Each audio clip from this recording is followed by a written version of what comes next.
Hey, welcome back to the Social Media Magic Podcast. So glad that you're joining us today. I am joined by Jenzaia today, and I'm just really excited for our conversation that we already started having before we started recording. That literally always happens. I should just hit record right away. And I just can't wait for you to hear it because I think something we don't talk about a lot or enough is how people actually like us contribute to this feeling and this pressure of having to do everything, or even not even everything, having to do particular things. Anyway, so I know you were just saying to repeat the conversation. Go ahead and introduce yourself first, and then just do a little recap of what you just did before this interview that I thought was just really interesting. Okay, so I'm Jenzaia. I'm a Facebook ad strategist. I'm also a toddler mama and a tea drinker, never coffee. And I'm super excited to be here. Thank you so much for having me. So I'm going to back up a little bit, but I preach in businesses to have a holistic approach to your marketing, which includes a content marketing strategy, an email marketing strategy, and a community building strategy. And my community building strategy for the last 5-6 months has been going live in my Facebook group. I started the Facebook group in October of 2022. And then for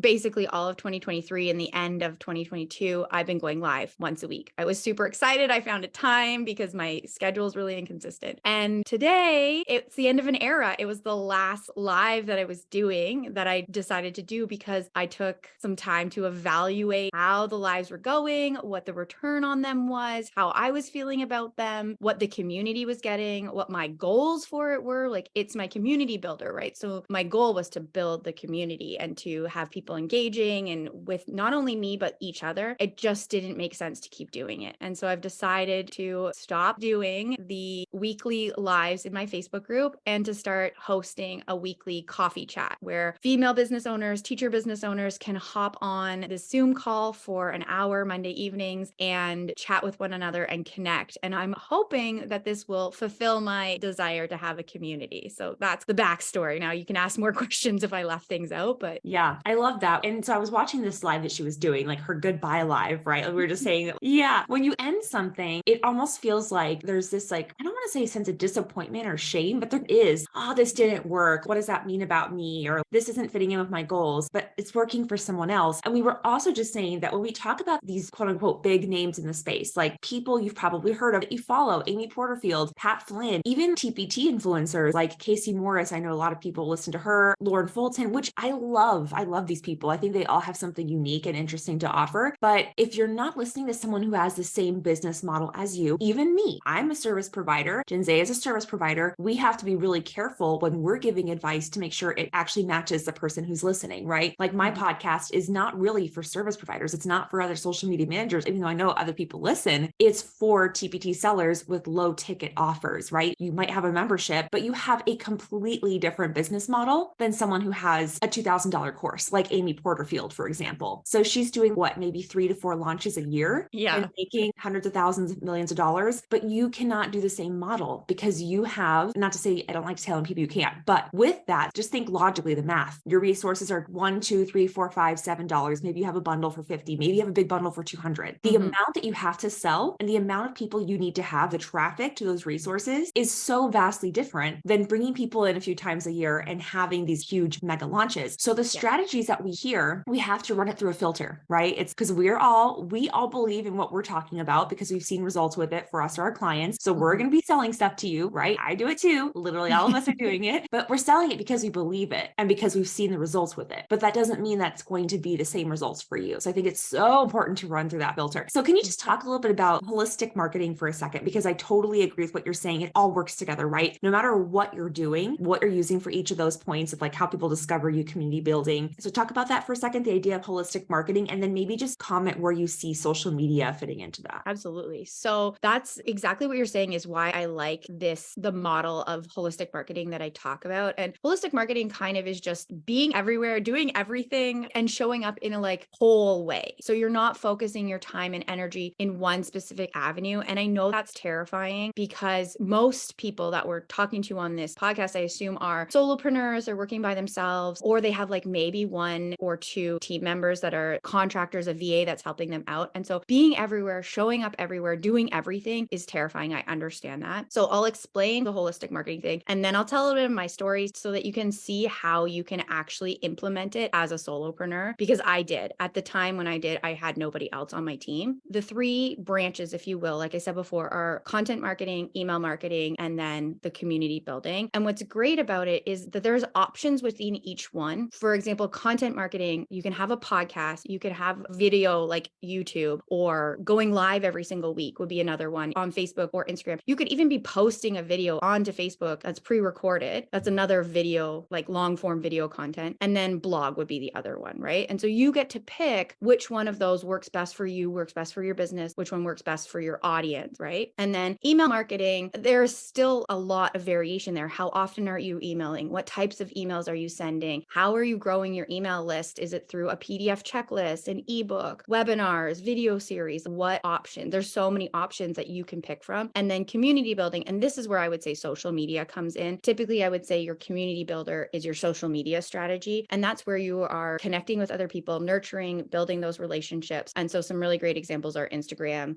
LinkedIn, TikTok, Facebook, whether it's your Facebook page, which are dead, to be honest, or a Facebook group. And then, so yeah, there's so much variability within each of those that you pick which makes the most sense for you. So before I go into my story, do you have any questions about like that? No, I just wanted to add a quick comment about like when you're saying a platform is dead, your business model really matters with that too, because I'll hear people say, and also keep in mind that even though I'm talking to TPT sellers and teacherpreneurs right now, I also have a foot in the travel world. And I also talk with people who are influencers. So if you have a Facebook page and you create relatable, funny video content, you have a Facebook page and you are doing like reels about couple life, having kids, you're like a lifestyle kind of influencer. And you could even maybe be a TPT seller who has like teacher lifestyle things. You might be seeing a different result on your Facebook page than someone who is strictly TPT. If you're just like posting resources, yeah, maybe face pages aren't what's going to be for you. But if you do have a lifestyle influencer offering, I do just want to put the bug in there that if you have a page, Facebook Reels could help with that. But if you're just doing straight, yeah, actually Facebook Reels are getting really good traction. I did some analytics lately. My Facebook Reels actually get more views and engagement than my Instagram Reels. Well, the algorithm, it's something new. They want it to be better. So they're like, they push it out more. Exactly. But it's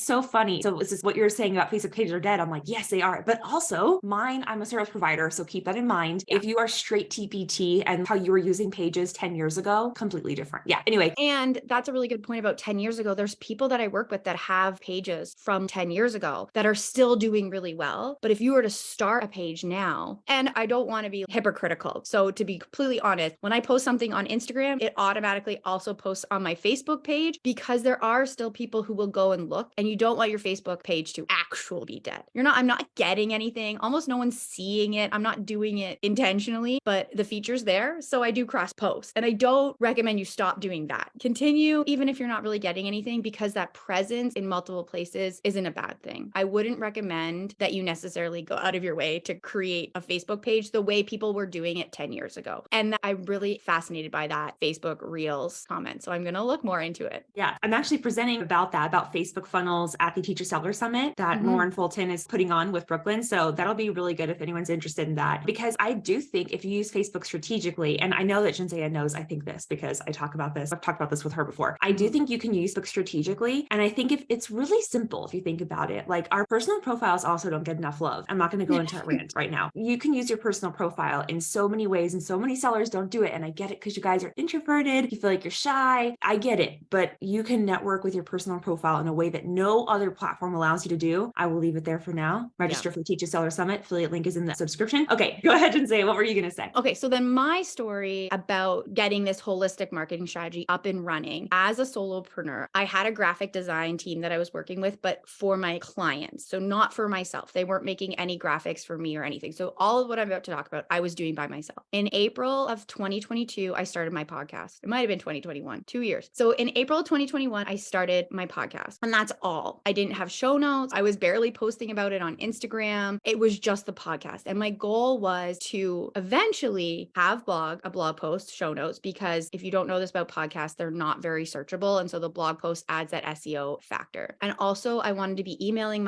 an email list every single week about the podcast and other things that might come up. And I wanted a Facebook group because Facebook groups are a great way to build a community and to connect with other people. But I knew I couldn't do it all at once. So I started the podcast. And then in June, I think it was, I started getting requests for transcripts and show notes. I was like, okay, I have to do this. But by that point, I had a system, a process in place. My podcast episodes were consistently coming out every single week. And that's really important, is to start one thing, maybe have the whole plan in your mind of all the pieces you want to build out, but just focus on one. And then every time my brain went to, oh, but emails, I could say that's coming next. I was able to release. I had a document that I was typing notes in so that if I had a thought about it, I could put it in my document. But beyond that, I released it. Right now, I'm focusing on my podcast, getting that up and running, making sure I can do it consistently, because as I'm sure, consistency is so important. It's probably the most important part of any marketing strategy, is to do something consistently. Once I was able to do it consistently, and I was also getting requests, I wasn't planning on doing the blog first. I was actually planning on emailing first and then doing the blog. But because of the requests, I was like, okay, I know I can get the email or the podcast out every single week. Let's start doing the blog post. And so I started doing that. And then once I could do both of those, so I was like stacking them on top of each other. Once I was able to stack effectively, then and only then I started emailing. And then it was the same thing. I got the systems, because when you start to do something new, there's that learning curve. It's challenging. You have to figure it out, the platform, and like I've been saying, systems and procedures to make sure it's happening. So giving yourself a couple of months, 3 months to do it allows you the time to build your confidence and build your knowledge that you can continue to do it and stack on top. So like I said, I started the podcast in April. I didn't start emailing until August. So April, May, June, July, August, that's 5 months. And then once I was emailing consistently and I knew that the emails would go out every single week, the podcast episodes would go out every single week, then I opened the Facebook group and I started inviting people to join the Facebook group. And so it was like a slow build. And so if you are a solo providerpreneur and you want to have all of these in place, that's what I recommend. Maybe brainstorm, figure out how you're going to, or what you want to implement, and then you can build it slowly. And so I started the Facebook community, and then like a year later, I started going live every single week. And that's what we were talking about before at the very beginning, is going live to build the Facebook group even further. But that wasn't working, like I said. And so you might notice that like pieces aren't working, and that's when you can change it up. But there's a balance between giving it time, 3 to 6 months, to make sure that it's working, versus after a week, it probably isn't working, right? Like you need to really give it that time, but you also don't need to hold on to it forever just because, okay, I said I was going to go live every single week and now forever I have to do that. No, you can give yourself the ability to change up your strategy and to make other decisions while you're like figuring things out and trying to find that strategy that really works for you. That's how I did it in my business. And I don't think anyone should do it the same. If you wanted to start your Facebook group first, or you wanted Instagram instead of a Facebook group, like those are the decisions that you need to make individually. And one of the ways that I figured it out was I just wrote down all of the different marketing strategies that I could think of that I was seeing other people do. I went to big names like Amy Porterfield and James Wedmore, and I looked and saw what are they doing. And then I also went to people in my niche, other Facebook ad strategists. What are they doing? I wrote it all down. And then I went to other teacher business owners. What are they doing? Wrote all of it down. And then I started putting like stars beside the ones that I was like, oh, I like this idea.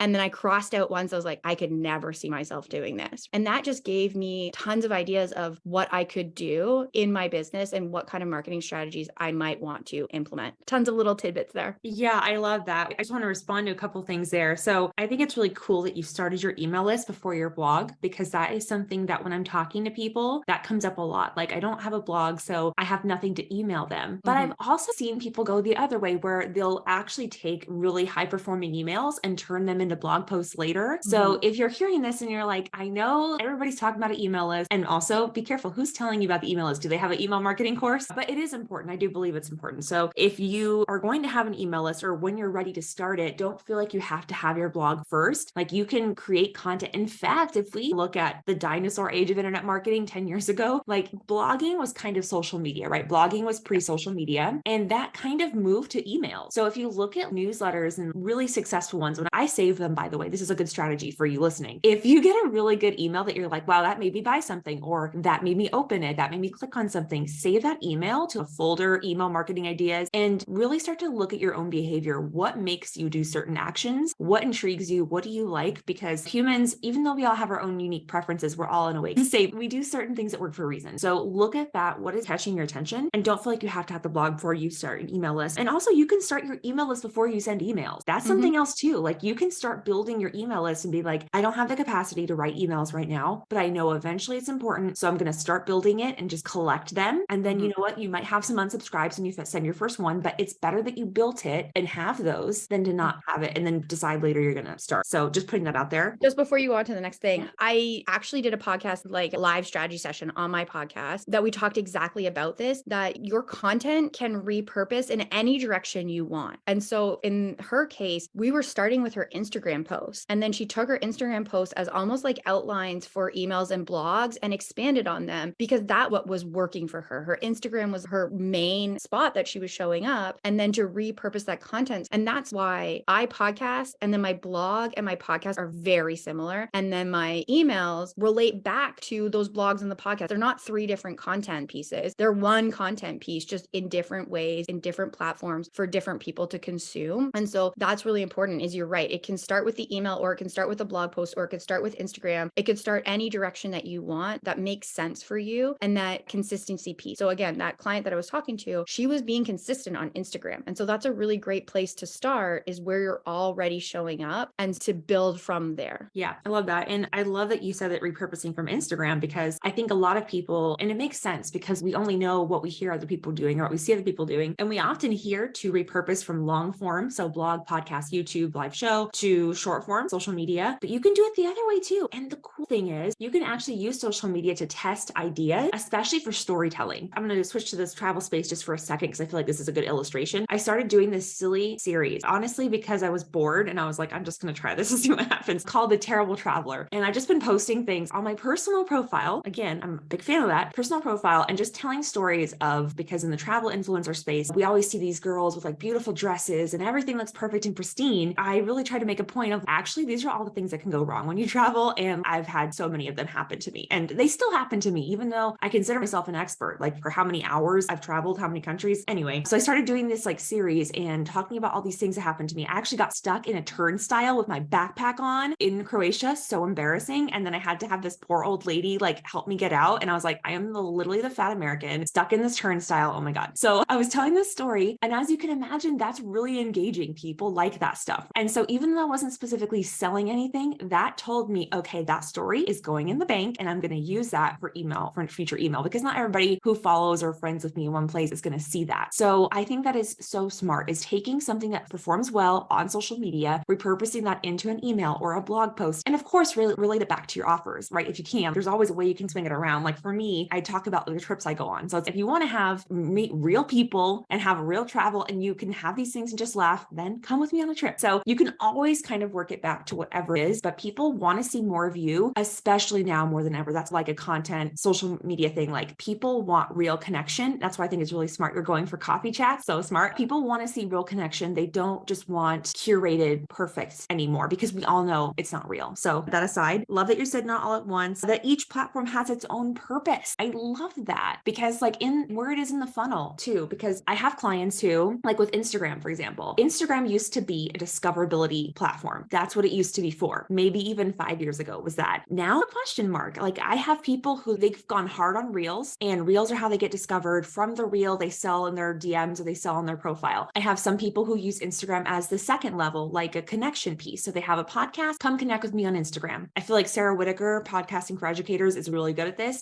Her call to action is, first she says, go to my episode description, right? If you're in the intro, but in the outro, she says, connect with me on Instagram. That is where she wants the conversation to continue. So thinking about that, like where are people going next? And you can choose a tool how you want it. I've also seen people do a static grid on Instagram, and they just use Instagram for DMs and stories. You can literally do whatever you want. You just need to be strategic about where they're going to go in the journey. And I think that you just covered that, which is awesome. Instagram, like all the different pieces that they're adding in now, right? The stories have a slightly different feature than the reels have, and the static posts, and each piece has its own goal, if you will. And so it's important to use each of the pieces and to pick the ones that really work for you and for your business. Totally. Because Instagram technically has its own marketing funnel within it. So you have reels to get discovered, maybe to follow you, depending on if they do. So they either go to your profile or they follow you or they comment. There's so many different little paths you can take. That's why Instagram deserves like its own series. But yeah, each platform has its own purpose though. So using it. So like for Facebook groups also used to be a discoverability platform. Definitely not anymore. Definitely like for me, a Facebook group has become an email list little brother or sister. It's a nurturing platform. And yeah, I think that's okay, because that's what it is. That's what it's really made for, is like nurturing and community. And I've heard people say Facebook groups are dead too. And I'm like, they could be if you're just posting in there and you're not engaging and you're not creating connections. And then also with a Facebook group, it's a tool. It's how are you using the tool? Facebook groups have community chats now. Is there a way you could use that? Are you going live in there? Are you creating connections that lead to the DM? So there's all these different things of when you're using a tool, Are you using it the way it's meant to be used? There's so much you can do there. And I just want to say as a mantra I've been telling myself, not just with marketing, but everything takes more time than you think it will. So just remembering that of when you're building a platform, when you're putting together your strategy, everything takes longer than you think it's going to. So if you're trying something else, if you're deciding that you do want to go live or that you're deciding you want to start a podcast, I think it's smart to give 6 to 9 months. Honestly, I know that's such a long time, but it really isn't in the scheme of things. Think about the pancake theory. Okay. Your first few pancakes are bad. They're not good. They're going to be burnt. They're going to be raw. It takes a while to get the griddle to the right temperature to where you even know what you're doing. And so usually you don't eat the first few pancakes, you eat like the third or the fourth one. So if you think of it like that, okay, I just need to have 50 throwaway episodes, or I need to have 50 throwaway posts. I'm just going to get them out of the way so I can learn how to use the platform. And then I'm actually going to be producing quality content that gets me the results I want. And I know that's not a fun result or fun thing to think about. Like with resources, we're like, every resource needs to bring me millions of dollars, but that's not really how it works either. Go look at your analytics. I would almost bet you $100 that most of your income, 80% probably comes from 20% of your resources. And you won't get to that point until you have enough to be able to even look at your data and make a decision. Same thing with your posts, same thing with all your marketing efforts, but you're not going to know that until you have made enough content to be able to look at the analytics. Okay, rant over. But I love that you're here. I also just want to share that Jenzaia is also part of the reason why I have a podcast and that I started putting up videos on YouTube.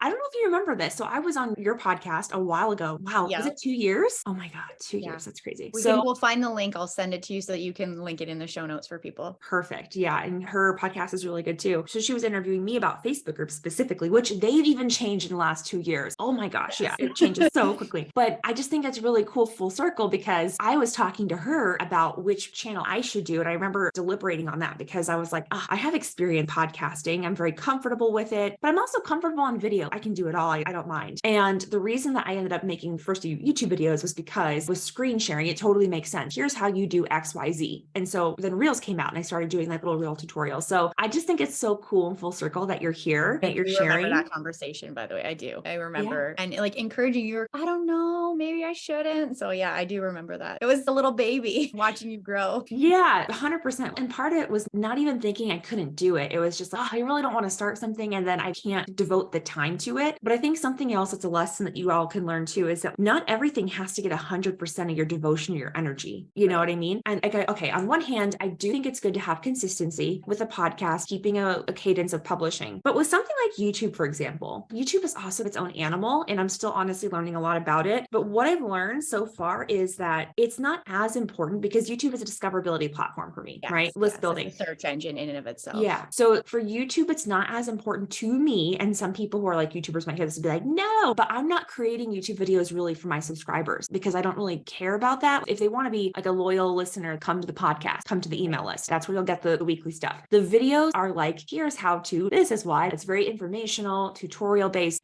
They're looking something up. They don't care about me. They care about their question getting answered. So YouTube, I don't put that pressure on myself to put out so many videos a week, month. I don't care because I feel like they're doing their job. And if I want them to do a better job, I could put up 50 videos and see which ones get traction and stuff and learn from that. But I also want to just put that out there that yes, consistency is ideal with everything you're doing, but also you have to be realistic about your capacity. I feel like this has come up so often and being like, okay, this is where I'm at right now in the season of life, whether that's your family status or like where you physically are. During summer, I am on full travel influencer trip leader mode. I do not do come mid-May through July. I'm not taking any client calls really, like all that's going to be asynchronous because I physically cannot do it. Sometimes in a place where I don't have good internet, I have to think about those things. So where you physically are, where you are in life, if you have young kids, that's hard. Especially if you're a first-time mom, I don't know what it's like yet. I'm sure that when I do, I'll be a wreck and I won't be able to do anything. So it's just, you have figure it out. We all figure it out. So I think you have to be honest with where you are. And I think that having that filter we were talking about at the beginning, I just want to bring that back. Even this conversation here right now and being able to filter everything through, yes, this is for me, but not right now. Yes, this is for me right now, or no, that's not for me. I think that's okay to hear something and say, it's not for me. Or even the person you hear it from, you might be like, I'd rather go learn X from someone else. That's okay. I think you are the empowered business owner in order to do that. Okay. On that note, consistency can look different for everybody, right? For me, consistently putting out a podcast is once a week. I listen to some podcasts that come out twice a week. I also listen to some podcasts that come out once a month, right? I know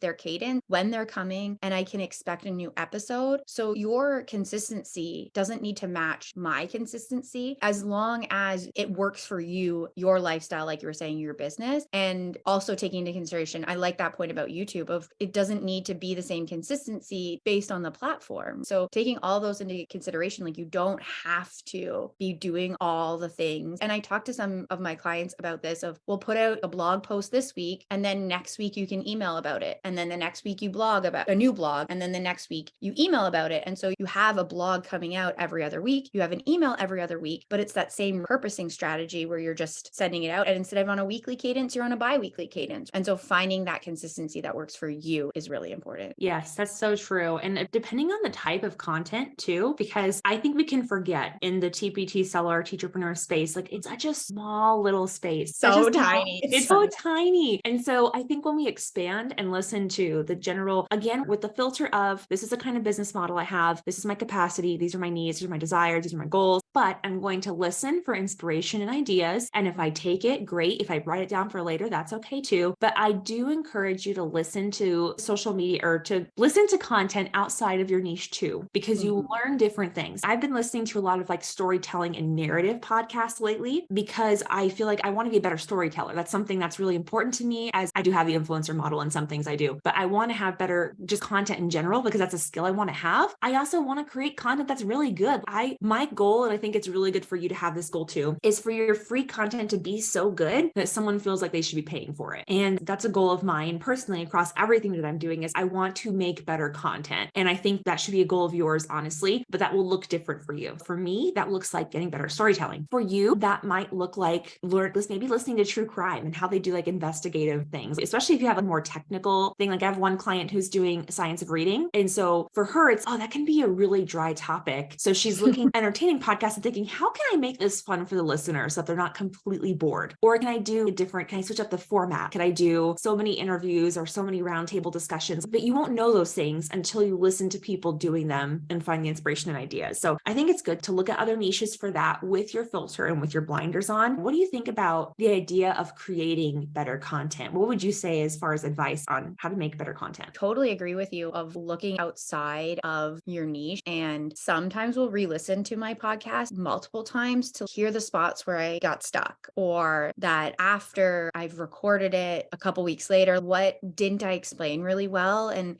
was the organization off kind of piece. And it can be really hard to listen to your own voice. 100% admit that, but you have a different lens once you've cooled off, if you will, from and I put that in quotations, cooled off from the content. And you can see it from a listener's perspective, if you will, or if you're rereading your blog. And a blog would be really nice because you could actually go in and reorganize things and make it more logical if that's the problem. A podcast is a little bit harder to do that with. But that's something that I've found to be helpful, is to just reflect on my own content by re-listening to it. And then I have that lens. And similar to you, back to that point of other niches, I offer Monday minis. And then that idea came to me from a photographer who does mini photo sessions where she does Monday 30 minutes. And so I was like, I'm going to start offering 30-minute strategy sessions only on Mondays and bunch them all together. So you can get so many different ideas, not just content, but like offers as well from other people that you may never have this thought or this idea. So I really like that. Yeah, I love that too about your actual offer idea. So I started doing something similar. And honestly, this is business value ladder advice, but this also works for your content of just trying things out and testing it, right? I feel like that's what everything comes down to, is like experiment and then test and see what the results were. So I started offering mini sessions as well, partially because I had this group of people who they're like, I can't quite commit to several $100s a month yet for a package, which I totally understand, especially if your sales have been down on TPT and you're like, I just can't commit to that. And because these people are so great, like they want to pay the people regularly. So they're like, I don't know if I can commit to 1 month and then not commit to the next month. So I just said, okay, what if we just do one-off sessions? And then you want to book 2 a month, that's fine. 1 every 3 months, that's fine. And I was actually surprised, like we sold quite a few. And that showed me, okay, there's a demand here where it's like they don't just want templates or something where it's just completely DIY. They want guidance, but they can't commit maybe to a monthly membership, or maybe the membership is just too general. So I need advice specifically for me. So that's good encouragement for not just your marketing of, are you not meeting people where they're at? Maybe another platform where it's like, oh, don't give me another platform, but another platform or another place or another way you can meet them that maybe you're not meeting them now. And I think with TPT, there's especially, or just any kind of digital products, whether you're selling on your site or you also have some on Amazon, Etsy, I think you have a really unique opportunity to connect with your people, because look at how many sellers don't do that. And that's the best way, because some sellers their business is mostly passive. And I'm sure a lot of you are like, I want to get there too. But if your business is completely passive right now, doesn't mean it's going to be passive forever. We've seen the personalized search take some people who had a income to way less. And I mean that we can't assume things are going to keep going how they are. So I will tell you, if it comes down to seller A and seller B, same everything else, same niche, same quality of resources, but then the audience member has a better relationship with one, like seller B, they're more likely to buy from them again. Or if maybe not even resources again, they're going to get on their email list and buy from them there. They're going to follow their content. Sometimes I even had, this made me really happy. I had an affiliate thing I was promoting, and someone reached out to me and said, hey, I saw you're doing this thing. Can I get your link? I just want to say thank you for the podcast. And I was like, oh my gosh, thank you so much. That made me feel so good. I was like, that my content helped you so much that you felt reached out. So if you are listening, thank you for that. I really appreciated that. So yeah, I was like, what can you do to make your content so good that people feel like they know you, which is also very weird. And I don't even think I've done an episode on that, parasocial relationships, where someone feels like they know you and you don't know them. It is the weirdest thing. But if you can provide opportunities for you to get to know them and them to get to know you and turn that into a true friendship, I just think you can see some real magic happen. And you don't need millions of followers. You really only need a couple hundred or a couple thousand super fans to have a really good sustaining business. Did you have any comments on that? I saw you like nodding your head. No, I 100% agree. And the way that the digital online space is going, relationships are becoming so much more important. And the connection piece is becoming so much more important, because a combination of a couple things. People have been burned by offers that just didn't turn out the way that they wanted. It wasn't the quality that they wanted. Expectations weren't met for various reasons, whether it was the service provider just isn't good or whatever, right? There's so many different reasons. But because of that, people are more hesitant to buy. And in that hesitancy, they're looking to people that they know, they trust. I don't really love using that. I feel like it's overused, but it's so true, of getting people to really know you and feel like they can trust you, even more important now than it was a couple of years ago. And buying cycles are getting longer because of that. And when I say buying cycles, when someone comes into your world, how long it takes for them to have never heard of you before to go to buy from you. It used to be maybe 4, 6, 12 weeks. And now we're looking at 3, 6, 12 months. And so the length of time that someone needs to consume your content, look at your social media, send you DMs, build that relationship is just getting longer and longer. And so having that high value quality content is what will take you from them finding you to really being able to feel confident and comfortable in buying from you. And that's just so important. Yeah. So that's a big piece of it, is just those longer buying. Oh, and micro and touch points. That was the other thought that I had, was we used to say 7 to 12 touch points or 14 touch points, something like that. And that's like reading 12 logs that I've posted or seeing an Instagram post. But now it's more micro touch points. Seeing the name pop up in the email in my inbox is a micro touch point. I don't even have to open the email at all. But if I see Brittany's name in my inbox, that reminds me she exists. And scrolling through Instagram and seeing a post, I don't stop to look at it in detail. I don't read the caption, but I see Brittany's face. That's another micro touch point. These tiny micro touch points, we're now like, because attention spans are so much shorter because of these 7-second reels, which are great entertainment, but we now have to just, we're popping up everywhere and being consistent. And so instead of having 10 to 14, or what did I say, 7 to 12 touch points, it's now those 40 to 50 micro touch points. And that also takes more time. It takes longer for you to show up in someone's face, if you will, 50 times than it does to show up 10 times. So yeah. Yes. And I think that I say this as a silly thing, but I mean it, like zig when they're zagging. So what are other people not doing? Yeah. Like right now, collaboration is definitely, I feel like, a theme for 2023. Oh my gosh, there are so many summits, so many bundles, so many collaborative things, almost to the point where, and bear in mind, I'm also probably exposed to more of this stuff because of the niche I'm in. It's almost overwhelming. I'm like, there is so much content. And I'm not saying to not create the content, but the content can only get someone so far, especially if they feel too overwhelmed to consume it. I think also giving people opportunities to implement what they're learning is going to be even more important than ever, especially with the advent of AI. People who maybe could not keep up with a content creation cadence before, they're going to start putting content out. And this includes other sellers, right? They're going to be putting more content out. It might not be the best content, but there's going to be more of it. So being able to create better content, one, will get you more, make you more memorable, but two, also creating those true connections. And this is something I think a lot of sellers don't want to hear, but like DM sales. Okay. I think it's so important. No matter what platform you're on, you have to be connecting with people individually. It takes more time. Yes. If you have to eventually hire it out, do that. I really do think it's worth it. I'm also going to say another prediction here, which I really want to hear because because I know that you've done ads. My prediction is that automation for social media, like ManyChat, and so people like you go into a DM and hi, whatever. I think those are going to become out of fashion really quickly because people are like, oh, you're not even reading my DM. I don't even want to continue. Anyway, I'd love to hear what you think on that before we wrap up. Automation and the trends. I am 100% in agreement with that. In fact, I would say that ManyChat has already died down in comparison to where it was. People are so smart and they just know when it's not the person in the DMs or it's not the person who, I mean, sometimes the ManyChat is really obvious. When I go into Dipsado and I have a problem and is it this or this is this, right? I know I'm talking to AI and it's fine. I just want my problem solved. And if they can solve it, I don't need it to be a real person. But then there's other times when you're like, I just want to talk to a real person. But I don't think that DMs are the place for that. And even to the point of sometimes it's DM me the word like cash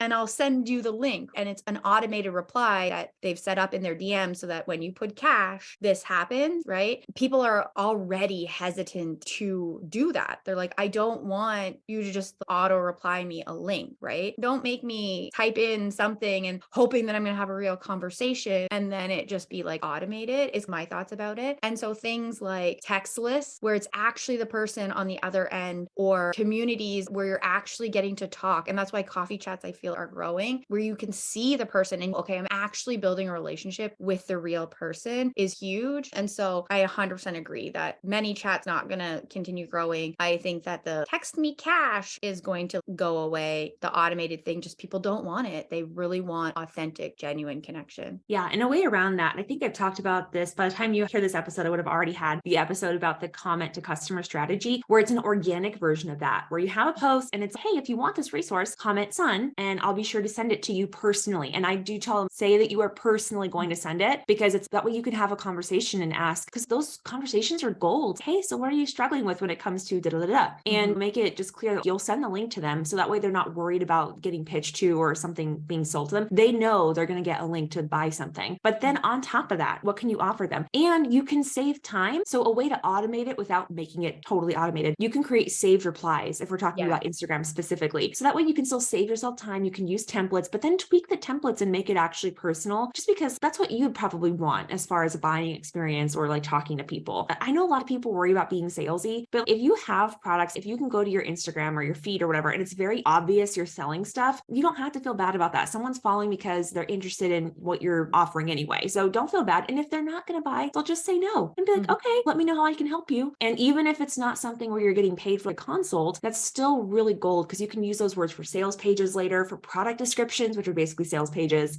So those conversations are always just so good. Before you go on, just a thought about that. Two things. If you're going to do those things, like using the saved replies, I love that you said editing the template and continuing the conversation, not just here's my link, done. Do you have any questions? If I can support you in any way, what grade are you teaching? Like genuine interest in the people that you're sending that link to will help go a long way in building that relationship. And then also with the comment son below or whatever, if somebody comments like, hey, I'm interested, you can still send it out. You have to comment son is just ridiculous. I'm so sorry if anyone does that and they're listening. But if someone has shown interest, but they didn't comment the exact thing, to be like, nope, but you didn't say exactly what I said is really condescending and rude in my humblest of all opinions. And then on the flip side of that, if someone's, oh, Brittany, your hair looks so nice in that picture, I love it, to go and send them the link when they showed no interest in the link is wrong as well. So just being a real human and responding in real human ways is really important, because a robot might be like, I didn't get the command, please send me the actual command, or all commands are accepted, here is link, right? You don't want to be that. So in that authentic, genuine relationship, considering what the person said and responding in an appropriate way is also very important. So true, because a lot of times, and this is something that took me, I feel like a long time to learn, but I'm glad I learned it in the travel space before going on to other things. Sometimes the people who like and comment are not actually your customers because they love you, right? Maybe they're a friend or they're a peer or they're just supporting you. And so they're commenting because they're like, oh yeah, I just want to help her out. So I get that a lot. And so sometimes if I have noticed, I do have lead trackers, so I'll put that out there too. I track names. But if I see that someone's commented a lot, I will send a messages to say, hey, just want to say thank you so much. You're always so supportive. I know we chat in the comments. I'm just curious. Are you also interested in this? Or are you just here to support and be a friend? And they'll tell you. And I'll be like, oh, thank you so much. That means so much to me. And let them know, because I would say go the other mile and the extra mile. And if they have an Instagram account, go and comment on their stuff. Go show interest in them. That's what you would do with your friends. And I know that takes time and it is a practice. And honestly, it's something I could probably better about now that I'm busier, right? There's certain points in your business where that's easier to do. And I know that was actually a point of our conversation on your podcast was we were talking about current problems versus future problems. And I was saying, when I eventually want to scale, I know it'll be hard to keep up those personal relationships and conversations. But until I get to that problem, I'm not going to worry about it. And now I'm at the point where I have to think, okay, how can I scale personal connection? How can I scale that? And that is a hard question to answer. But I would say for most of you, you're not really at that, why worry about a problem you don't have, right? Start with where you are and like, how can you create connections with those people right now? And then when you do get big time and you have 100,000 followers and you're like, I'm getting 3,000 messages a day, then we can have that conversation of what you can do to scale it. But by then you probably want to hire a social media manager, to be honest. You can hire out the engagement piece. You can hire out the responding to comments. You can hire out the actual posting, and you can keep your DMs, or you could split it into these are the DMs that I'm responding to, and my social media manager is responding to the ones that are more like templated responses or whatever. So there's so many ways that you can hire it out, different pieces, but you still keep potentially some of that personal connection where it's appropriate. That makes sense for you and your business. So just as a little side note. So glad you said that. I have some clients that they feel weird about me being in their DM. And so I tell them, I'm like, whatever you're comfortable with. I like that part. I like sales outreach, but I know that not everybody does. So sometimes it's good for me to do it, because if that person's uncomfortable doing that, I'm like, I will be that person for you. And then when the conversation starts, then you can talk about your, whatever your niche is, because I can't speak to that, but I can at least get the conversation started. And so for some people, I do that. For some people, if they want to be able to respond to some DMs, like I have one client who we actually flag their messages. So in your Instagram DM, you can go and hold your finger over and click flag. So I know, okay, I'm not going to touch the ones that are flagged. Those are personal friends, family members. And so that way they still have their privacy, even though I'm responding on their behalf and things. So there's so much you can do. And I think if I could give like one theme for this episode is that social media is a tool, platforms are tools, and you get to choose which platform serves which purpose. And when you remember what purpose each has, email, and I know email marketing is not social media, but we're talking about content holistically here. So email marketing, your blog, all those things have a purpose. Your social media platforms have a purpose, and make sure that you're grading the effectiveness of that platform or tool based on the purpose it has, because you don't want to do something for 6 months and think, man, I'm not successful, but actually maybe the goal you had was met depending on what you were doing. So much we could talk about there. Thank you so much for coming on here. Oh, I'm so glad you had me. Thank you so much. It's been fun. Yeah. So I know that podcasters like listening to other podcasts. So tell us about your podcast, where we can find you and all that jazz. Yeah. So my podcast is called Market, Scale, Grow. It is all about marketing tips, and we're moving towards having some market, some scale, and some grow episodes. So stay tuned for that in the future, but mostly like holistic marketing, like I've been talking about, Facebook ad strategy, what is working, what trends I see coming, that kind of the topic that we go into. And I like to have short episodes so you can listen to them and then actually implement what you're listening to, is my hope. So come over to Market, Scale, Grow and find me there. Yay. And again, I'll be sure to link that episode that I was on. So if you want to hear more about Facebook groups, I will say some of the things in there have updated and changed a little bit. So if you want to learn more about Facebook groups, come to my group, Social Media Magic, shameless plug, and you'll learn about updated things in there, just because that's how it is with tools. There's constantly updates to algorithms and platforms. So it's good to follow someone. Thanks again for coming on, Jenzaia. Thanks for having me.